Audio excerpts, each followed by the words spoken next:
We have Adam and Eve, creation of the world. That would represent the year 1.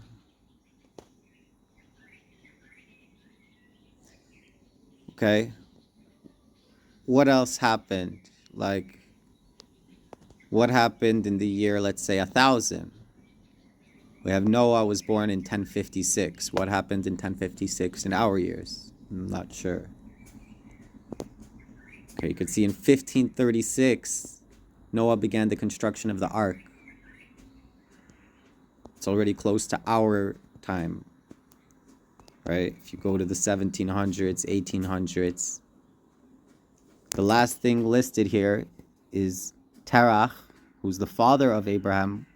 He's the son of Nahor I. He was born in 1878. Okay, after 1878, we have the first big event here, 1948. And that's the start of Abraham. Sarah is born in 1958. They get married in 1973. In 1996 is the dispersion from Babel after building the tower. The year 2000, Terach, the father of Abraham, right, left or caused him with his family. Noah dies in 2006.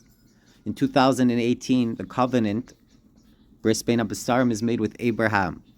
2018,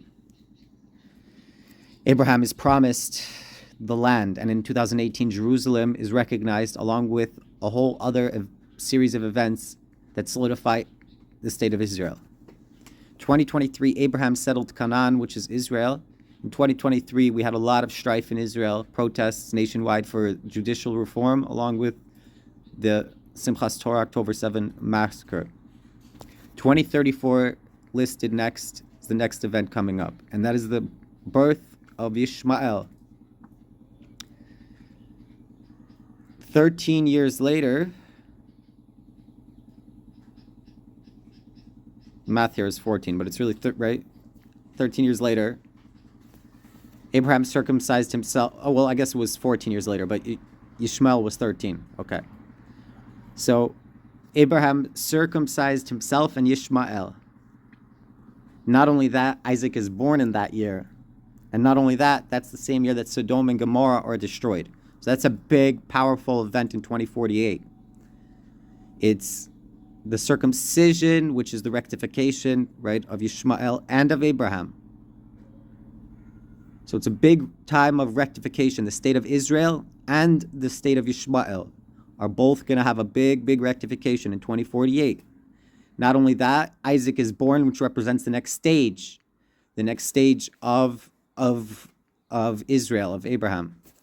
And not only that, there's going to be this destruction of these abominations of Sodom and Gomorrah, which are all the impure sexualities and all the selfishness and all the just hatred of kindness.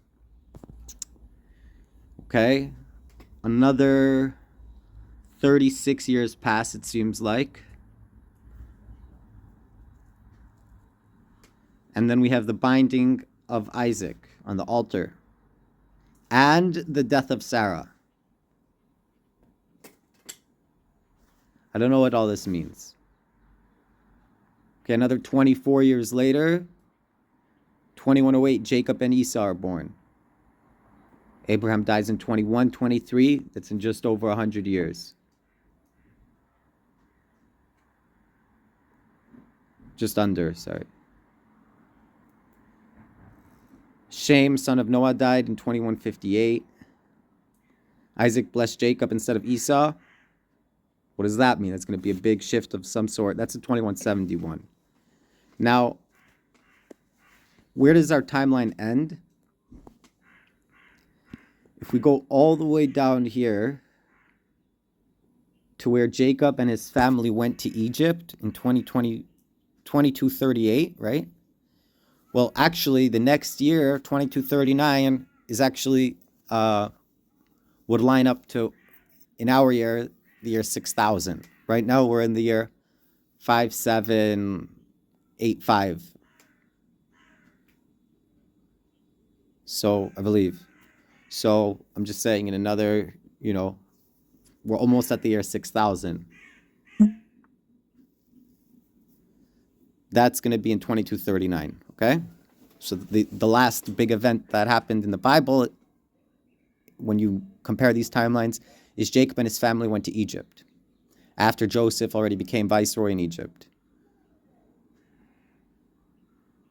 9 years prior. And the year before that, Isaac died, right? Joseph was sold in 2216. Benjamin born 2208. You get it? After that, we're already holding in the Messianic era. And all these, all these events are going to have to be interpreted in that light. We're already in the eternal Sabbath.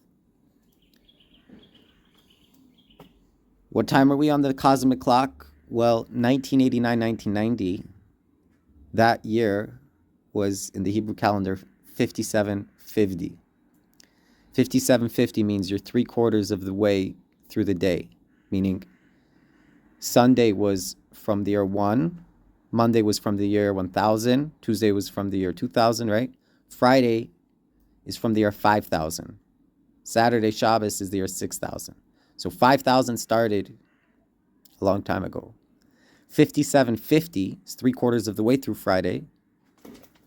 That was in the year 1989, 1990. And that means on the cosmic clock, it was turning 1 p.m., I believe, right?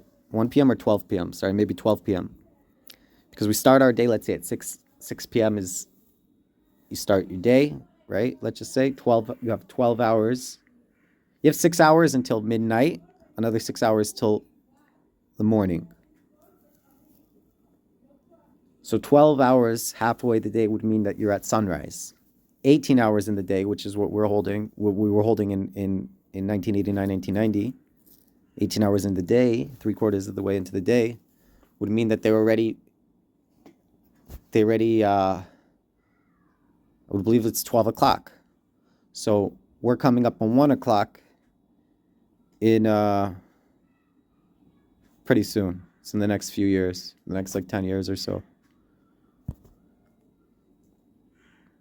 Interesting, right? That's the cosmic timeline. I hope you would enjoy it.